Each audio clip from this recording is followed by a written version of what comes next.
بسم اللہ الرحمن الرحیم۔ السلام علیکم۔ سلطنت عثمانیہ کا مثالی معاشرہ۔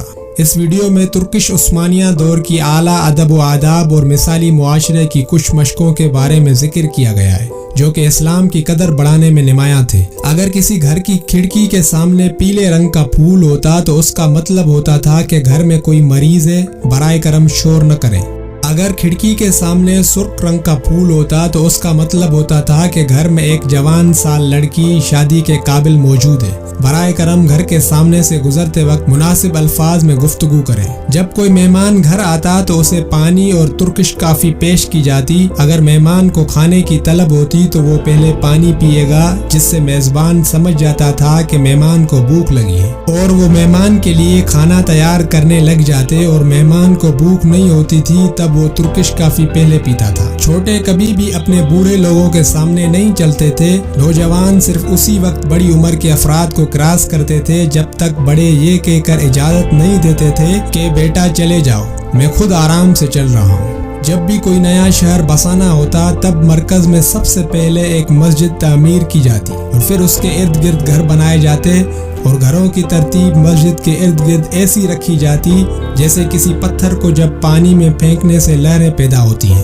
یا مالک الملک گھر کی دیواروں پر لکھا جاتا، اس کا مطلب ہے میرے پاس کچھ نہیں، اصل مالک صرف اللہ ہی ہے۔ ہر گھر کے دروازے پر ایک بڑی اور ایک چھوٹی کنڈی نصب کی گئی ہوتی تھی۔ دستک دیتے وقت بڑی کنڈی سے ذرا زیادہ آواز پیدا ہوتی اور اندر گھر والوں کو پتہ لگ جاتا تھا کہ دروازے پر کوئی مرد آیا ہے، اور مرد ہی دروازہ کھولنے کے لیے جاتا، جبکہ عورتوں کے لیے چھوٹی کنڈی ہوتی تھی جس سے کم اور نرم آواز پیدا ہوتی تھی۔ ایسی دستک کی صورت میں اندر سے کوئی عورت ہی دروازہ کھولنے کے لیے آتی تھی۔ ہر دور میں ایک پرندوں کے لیے تنظیم بنی ہوتی تھی جو کہ زخمی ہونے والے پرندوں کی دیکھ بھال کرتی تھی، خاص طور پر جب سردیوں میں ہجرت کر کے آنے والے پرندوں کی پہنچ ہوتی تھی تب یہ تنظیم برف سے ڈھکے پہاڑوں پر ان کی خوراک کے لیے مختلف بیج پھینکتے، کیونکہ برف کی موٹی تہہ کی وجہ سے ان پرندوں کو خوراک نہ ملنے سے یہ پرندے مر جاتے تھے۔ کھڑے ہو کر کھانا کھانے کی کسی کو بھی اجازت نہیں تھی، سب ہاتھ دھو کر کھانا کھانے والی جگہ پر اکٹھے ہوتے۔